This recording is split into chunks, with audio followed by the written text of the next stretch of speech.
Okay! I don't know why I clap. It's connected to my camera. So today, we are gonna be talking about Passenger by Alexandra Bracken. So our main character, Etta, is a violinist. She's trying to make it big, and she's apparently a time traveler, which she didn't know, and so she's literally pushed into this world of time travel, and she's gotta do this task, and she's accompanied by this dude Nicholas, who is a person of color in 1776. I can't really tell you much more without spoiling it, so if you haven't read it, then you should probably leave. So spoilers starting like right now. Okay, let's talk about Etta for a second real quick. She really reminds me of Hermione a little bit.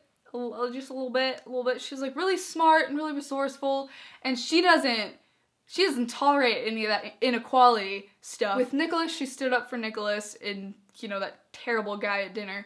And for Sophia, she was like, you deserve better than this. You can go forward in time and, be a person in society. The way that time travel works in this book is so interesting.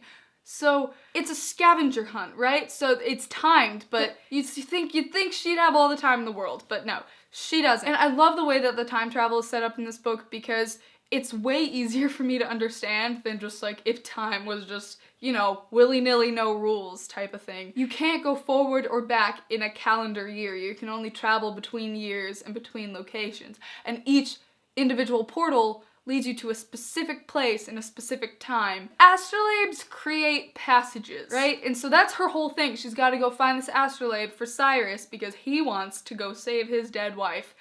But we know Cyrus, he's not gonna use it to save his dead wife. He's gonna use it to save his dead wife, but then he's gonna use it to take over the world even more. So her mom wants her to destroy this astrolabe, but she doesn't tell her how to do it. She doesn't tell her how to destroy the astrolabe when she gets there.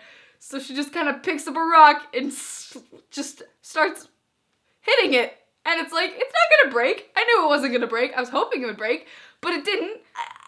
We'll get into that later when we go to the end. My favorite part of the book was the beginning when they were in 1776 on the ship. I just love when books take place on ships. It's my weak spot. I love how Sophia was sick and was telling Etta not to do stuff, but she's like, I'm gonna figure out stuff without you. You throw up in a bucket. I'm gonna go do everything you told me not to do and try to leave here. So she talks to Jack, and Jack braids her hair, and she goes to dinner with the crew, and then after dinner, she sticks up for Nicholas, I loved that part. It was the same guy that was like, how long do you think Washington will last? I give him another month, and I'm like, America's still here, bro. Sorry about it.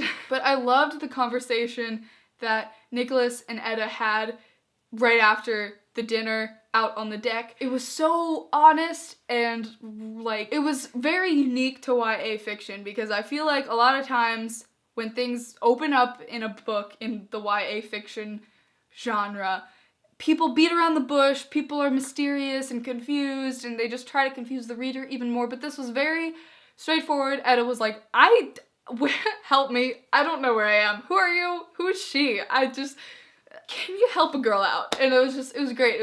It was great. I liked it a lot, and it was a beautiful blooming of a wonderful relationship, which I'm really excited to see more about. So let's jump to the end. The end was really confusing, and I probably should have read it a few more times than I did, but I couldn't stop. I couldn't stop and take notes. I was so excited when Nick showed up. I was like, yes, they're gonna win this. They're gonna win. Nick got him. I don't know. Nick shoots someone, tries to shoot one of the thorns, but he misses or skims the thorn, and then it hits Etta. But it wasn't a big deal, so it was just kind of brushed off, and I was like, okay. I didn't even notice that part the first read through. But then later, once Sophia leaves with thorns and the astrolabe, then Etta freaking disappears into a big shimmery gold dust cloud. I thought that Etta was gone. I thought that she had died because Julian died that way, and so I'm like, oh my god, so Etta was just for the first book, she wasn't the main character, Nick is the main character, and then the next book is just gonna be about Nick and taking down Cyrus and working with her mom, and then obviously she's not dead. She was just thrown back in time to the last common moment when the timeline split. That means that Julian could also be alive because since they died in the same way, Julian just got thrown back in time to the last common year. And Julian's been there for a while, so he's probably like scared and alone, and he probably thought that Nick would come and look for him, but Nick thought that he was dead, so it's just, but that made me think, Julian had a lot of time to be by himself, right? And just, maybe he like was searching around for different passages to get him back to wherever he can be.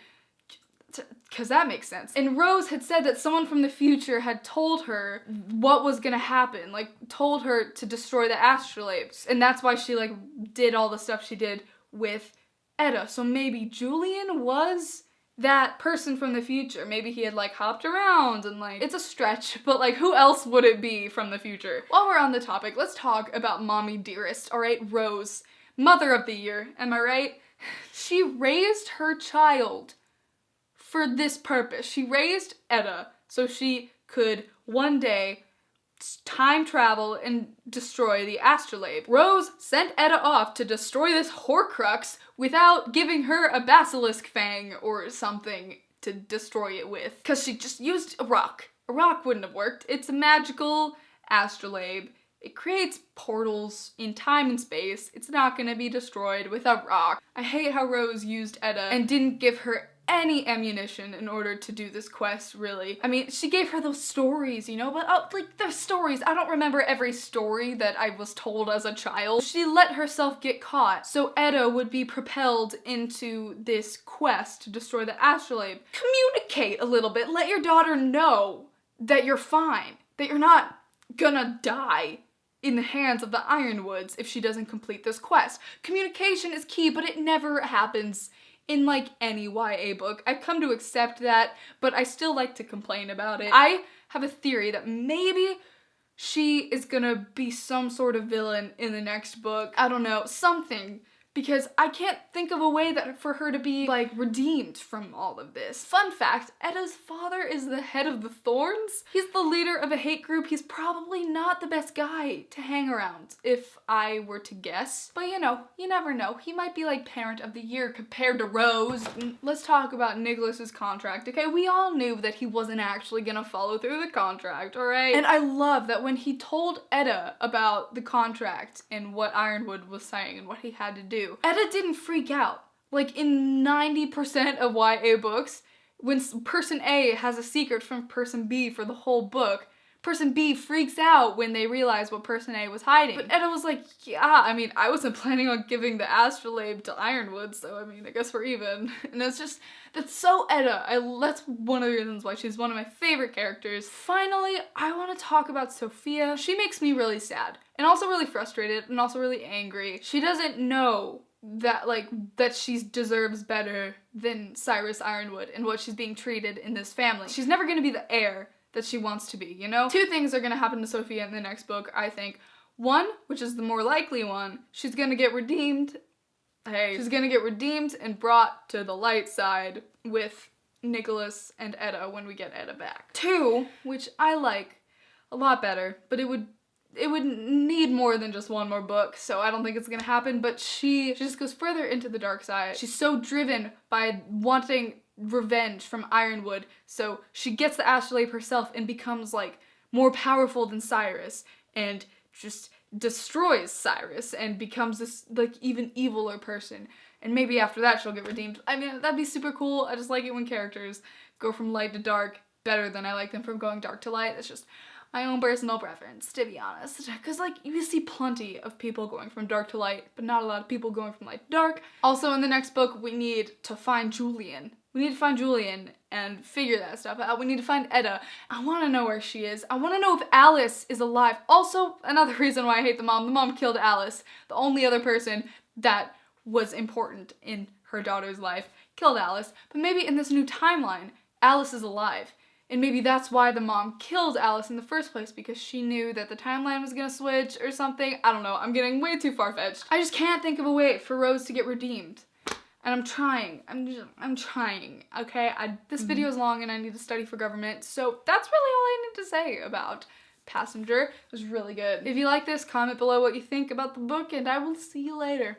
Bye!